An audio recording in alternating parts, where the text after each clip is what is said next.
अष्टमी व्रत कथा। साहूकार की बहू और स्याहू माता की कथा। प्राचीन काल में एक साहूकार था जिसके 7 बेटे और 7 बहुएं थीं। दिवाली से कुछ दिन पहले कार्तिक मास की अष्टमी को घर की लीपापोती और सजावट के लिए 7 बहुएं अपनी इकलौती नंद के साथ जंगल में मिट्टी खोदने गईं। जिस जगह वे मिट्टी खोद रही थीं वहीं पास में स्याहू का बिल था, जिसमें उसके 7 बच्चे भी थे। मिट्टी खोदते समय गलती से साहूकार की बेटी की खुरपी से स्याहू का एक बच्चा मर गया। इससे स्याहू माता बहुत क्रोधित हुई और उन्होंने साहूकार की बेटी को शाप दिया कि वो उसकी कोख बांध देंगी। ये सुनकर साहूकार की बेटी बहुत भयभीत हो गई। वो घर आकर बहुत दुखी रहने लगी और उसने यह बात अपनी 7 भाभियों को बताई। उसने भाभियों से कहा कि उनमें से कोई अपनी कोख बंधवा ले ताकि उसका शाप टूट जाए। सभी भाभियों ने मना कर दिया, लेकिन छोटी बहू ने सोचा कि नंद का दुख दूर करना और सास का मान रखना उसका धर्म है। छोटी बहू ने आगे बढ़कर कहा, नंद रानी, तुम चिंता मत करो, मैं अपनी कोख बंधवा लेती हूँ। छोटी बहू ने अपनी कोख बंधवा ली। कुछ ही समय बाद छोटी बहू के सारे संतान जन्म लेते ही मर गए।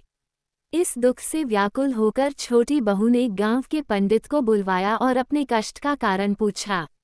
पंडित ने उसे स्याहू माता की सेवा और पूजा करने की सलाह दी। उन्होंने कहा कि स्याहू माता ही संतानों की रक्षा करती हैं और अगर वे प्रसन्न हो गईं, तो उसके बच्चे जीवित हो सकते हैं। पंडित की सलाह पर छोटी बहू ने स्याहू माता की कठोर पूजा और तपस्या शुरू कर दी। एक दिन एक बूढ़ी औरत ने उसे सुरही गाय की सेवा करने की सलाह दी। छोटी बहू ने सुरही गाय की लगन से सेवा की। सुरही गाय उसकी सेवा से प्रसन्न हुई और उसे स्याहू माता के पास ले जाने के लिए तैयार हो गई। रास्ते में वे एक पेड़ के नीचे आराम करने लगे।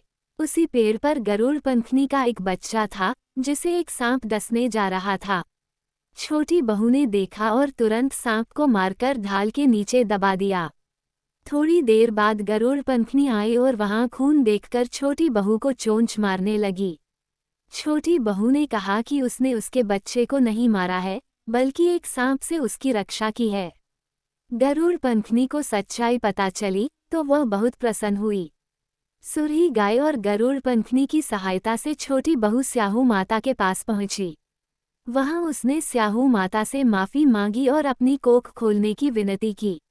स्याहू माता छोटी बहू की सच्ची तपस्या, परोपकार और त्याग से बहुत प्रसन्न हुई।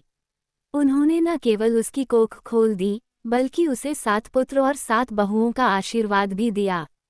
स्याहू माता ने छोटी बहू से कहा कि वह घर जाकर विधि विधान से अहोई अष्टमी का व्रत करे और अहोई माता का उद्यापन करे। छोटी बहू ने वैसा ही किया।